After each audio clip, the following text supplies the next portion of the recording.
তো নামাজ পড়ে একটা দোকানে আপনার চা খেতে গেলাম। আমারই একটা বন্ধু টাইপের লোক আমাকে বললো যে কি চলো তো চা খেয়ে আসি।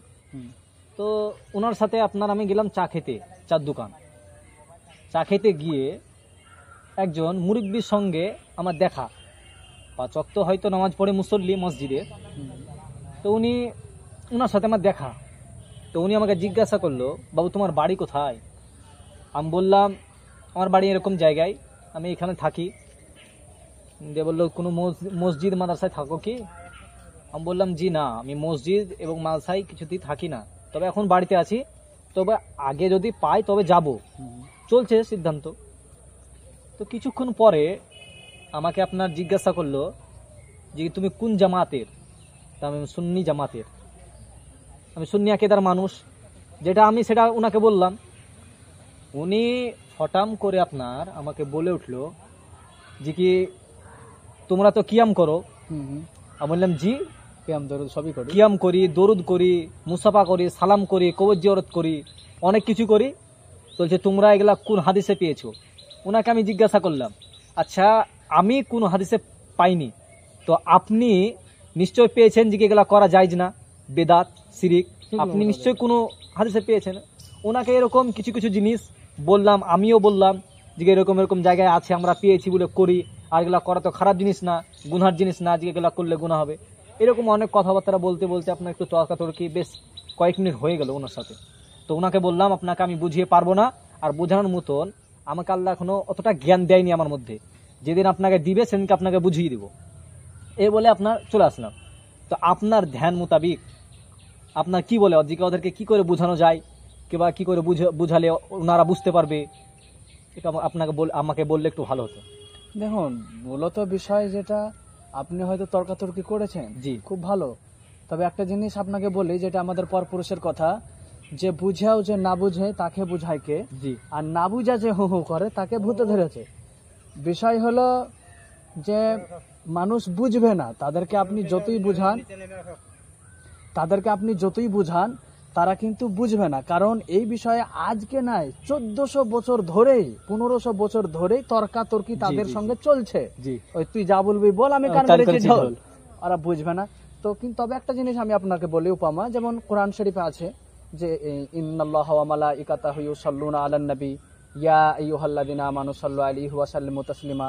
হাদিস শরীফেও আছে সাল্লু আলাইহি সালাতান ওয়াহিদাতান হুত্তাত আনহু খাতিয়াতিন ওয়া রফিয়াত আনহু দারাজাতিন। এরকম একাধিক আয়াত, একাধিক হাদিস। তবে যদি না বুঝে কারো কিছু করার নাই। তবে এটা মাথায় রাখতে হবে যে তারা বিরোধী পার্টি, তারা বিরোধী দল, তারা সবসময় পিছনে লেগে থাকবে, আমাদের বিরোধিতা তারা করবে এককভাবে, আমাদের পিছনে তারা লেগেই থাকবে। আমাদের সততা আমাদের কাছে, তাদের সততা তাদের কাছে। তবে মূল যেটা জিনিস, যে সত্যর জিত কিন্তু সবসময়, তারা যে বিরোধিতা করে বা তারা যে মুখাপাক্ষি করে সেটা শুধু আজকেই নয়, আর তাদের জন্য তারা কিন্তু সম্মুখীন হতে চায় না। যেমন আমি আপনাকে বলি, আমার মাদ্রাসা যেমন টিকটিকি পাড়া মাদ্রাসার আমি একজন প্রধান শিক্ষক। তো ওই মাদ্রাসাতেও কয়েকবার অ্যাটাক হয়, বা দূর দূরান্ত থেকে দেবন্দী ওয়াহাবি নাচরানি, এরা যেহেতু রবিউল আউয়াল পালন করি, আরো বিভিন্ন ধরনের জিনিস পালন করি, তো এগুলোর উপরেও তারা ফতুয়া, ফারাইজ, অনেক রকমের অ্যাটাক বিভিন্ন ধরনের করে থাকে। কিন্তু তাদেরকে যখন বলি লিখনি দাও যে কোন দিন তোমাদের সঙ্গে বসতে হবে, মোনাজারা করব, সঙ্গে সঙ্গে সামনাসামনি দলিল দোয়া দিয়ে হবে, তখন তারা পিছিয়ে যায়, তখন তারা কিন্তু এগিয়ে আসে না। তো এক কথায় ওরা ওই একটা কথা বলে না যে হাজামের রাগ নুনের উপরে, তো তাদের রাগ শুধু আমাদের রেজবি টুপি আর ওই জুব্বা পাঞ্জাবির উপরে। আসলে এই জিনিসকে করতে গিয়ে তারা নাবির জন্য গালিগালাজ করে দেয়, আর তারা নিজের ইমানটাকে নষ্ট করে দেয়, তাই না? আপনাদের এখন দেখবেন আস্তে আস্তে আহলে হাদিসেরা টাকা দিয়ে এখন মানুষকে বিভ্রান্ত করছে।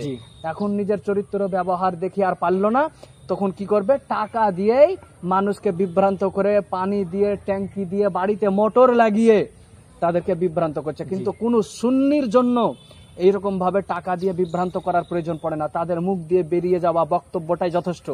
আলা হযরতের মতো একজন মহান ব্যক্তি, তার চরিত্রই যথেষ্ট। হুজুর খাওয়া গারবে নওয়াজের তার চরিত্রটা যথেষ্ট। তো মানুষকে সঠিক পথে দেখানোর জন্য তাদের চরিত্রটাই যথেষ্ট, ট্যাঙ্কি লাগানোর কোনো প্রয়োজন পড়ে না। তবে একটা জিনিস মাথায় রাখবেন, যে আগেও তারা বিরোধিতা করেছে, এখনো করবে, তাদেরকে কখনো বোঝাতে পারবেন না। তবে যদি যার সঙ্গে আলোচনা করেছেন যদি সাক্ষাৎ হয় তো অবশ্যই তাকে মাদ্রাসার ঠিকানা দিবেন যাতে সামনাসামনি সে মোনাজারা করে। আমিও বললাম আমি তার সঙ্গে মোনাজারা করার জন্য প্রস্তুত আছি, তার সঙ্গে আমি দলিল দোয়াদি করব, ও আর জন্য করবে, আমি আমার জন্য করব, দেখা যাবে। তবে এটা আমি পুরোপুরি ভাবে বলি নবী পাক সাল্লাল্লাহু তাআলা আলাইহি ওয়াসাল্লামের ভালোবাসাকে সম্মুখে রেখে যে আল্লাহ পাক বললেন যে নিশ্চয় আল্লাহ ও তার ফারিস্তা সমস্ত তারাই নবীর প্রতি দরুদ পড়ে, সুতরাং তোমরাও পড়ো। এই বিষয়ে কোনো সন্দেহ নাই। কোরআন শরীফে আছে, হাদিস আমার দেখা দরকারই নেই, যেহেতু আমি কোরআন শরীফে পেয়ে গেলাম না। হাদিস আমি কখন দেখবো? যখন আমি কোরআনে কোনো বিষয় না পাবো, কোরআনে যখন পাবো না তখন হাদিস দেখবো। তাহলে আমি কোরআনে পেয়ে গেলাম, আমার সমস্যা সমাধান। এটাই তারা বুঝবে না। ওই হাজামের রাগ বললাম না, তো তারাও ঠিক রাগ ঝাড়বে আমাদের উপরে, বারকাতি টুপির উপরে রাগ ঝাড়বে। আশা করি বুঝাতে পারলাম।